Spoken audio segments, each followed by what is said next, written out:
Halo pendengar setia Radio Cinta, selamat pagi, siang, atau malam, tergantung kalian mendengarkannya ya. Senang sekali aku bisa menemani kalian di ruang kisah hari ini. Kali ini aku mau bacain curhatan teman kita, panggil aja Lia. Jadi Lia ini punya kisah cinta waktu masih SMA dengan teman sebangkunya. Gimana ceritanya? Mari kita mulai. Halo kakak penyiar dan para pendengar, jadi panggil aja aku Lia. Aku mau cerita tentang seseorang yang pernah duduk sebangku denganku waktu SMA, dan diam-diam jadi orang yang paling sering bikin hatiku campur aduk. Sejak kelas 10, aku duduk sebangku dengan dia.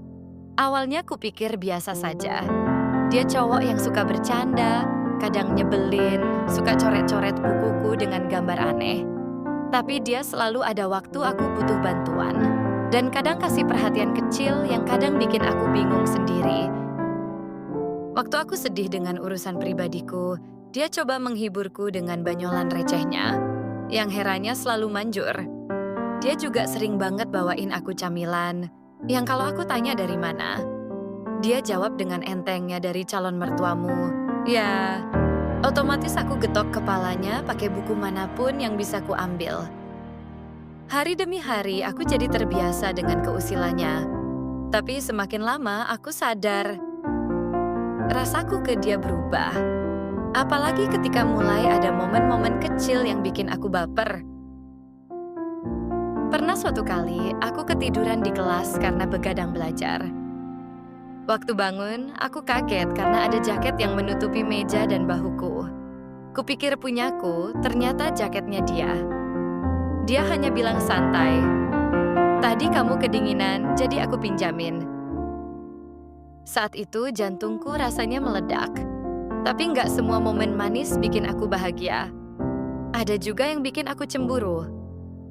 Misalnya, waktu ada anak cewek lain minta tolong diajarin matematika. Aku lihat dari jauh mereka ketawa-ketawa, sementara aku di meja cuma bisa nunduk pura-pura sibuk. Rasanya nggak enak banget kayak ada sesuatu yang direbut. Tapi, anehnya, dia tetap cuek ke aku, seolah nggak sadar kalau aku lagi ngambek. Momen-momen kayak gitu bikin aku makin bingung. Dia baik banget, tapi juga bikin aku sakit hati tanpa sadar. Waktu berjalan cepat, kelas 12 akhirnya kami nggak lagi sebangku. Aku duduk dengan orang lain dan meja itu terasa kosong. Walau masih ngobrol, rasanya ada jarak yang nggak bisa kututup. Sampai suatu hari menjelang kelulusan, aku benar-benar nggak tahan lagi. Pulang sekolah, aku nekat bilang ke dia, "Aku suka sama kamu." Dia langsung terdiam.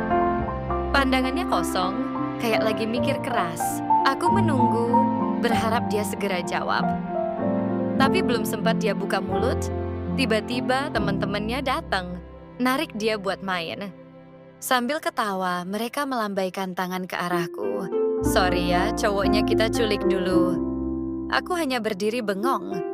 Dia pergi tanpa sempat ngomong apapun. Rasanya hancur. Sepanjang malam aku nggak bisa tidur, kepikiran terus. Pikirku, mungkin dia nggak punya rasa yang sama. Mungkin perasaan ini cuma bertepuk sebelah tangan.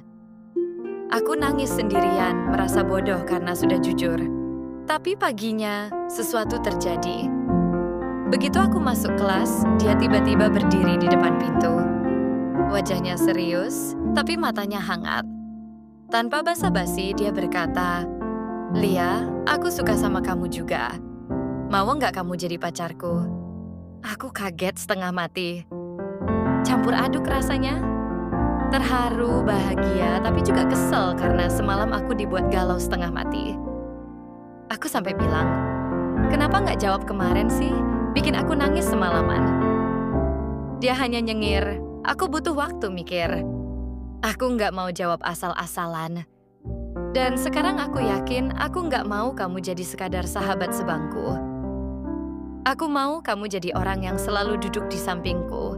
Bukan cuma di kelas, tapi juga di hidupku. Air mataku langsung jatuh. Bukan karena sedih, tapi karena bahagia. Dan hari itu, di kelas yang sama tempat kami dulu ketawa bareng, aku akhirnya resmi jadi pacarnya. Sampai sekarang, setiap kali ingat masa SMA, aku selalu senyum sendiri.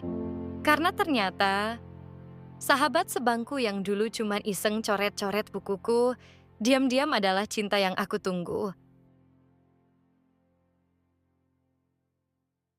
Terima kasih Lia sudah berbagi cerita yang indah ini. Kadang kita terlalu takut kehilangan sahabat, sampai menahan perasaan sendiri. Tapi ternyata, kejujuran bisa membuka pintu kebahagiaan yang tak pernah kita duga. Untuk semua pendengar, siapa tahu, sahabat sebangku kalian diam-diam menyimpan rasa yang sama. Terima kasih teman-teman sudah mendengarkan Radio Cinta malam ini. Jika kamu punya kisah yang ingin aku bacakan atau mau kirim-kirim salam buat seseorang yang entah sekarang ada di mana, kalian bisa langsung tuliskan di kolom komentar ya. Sampai jumpa di episode berikutnya. Jaga hati kalian dan selamat malam.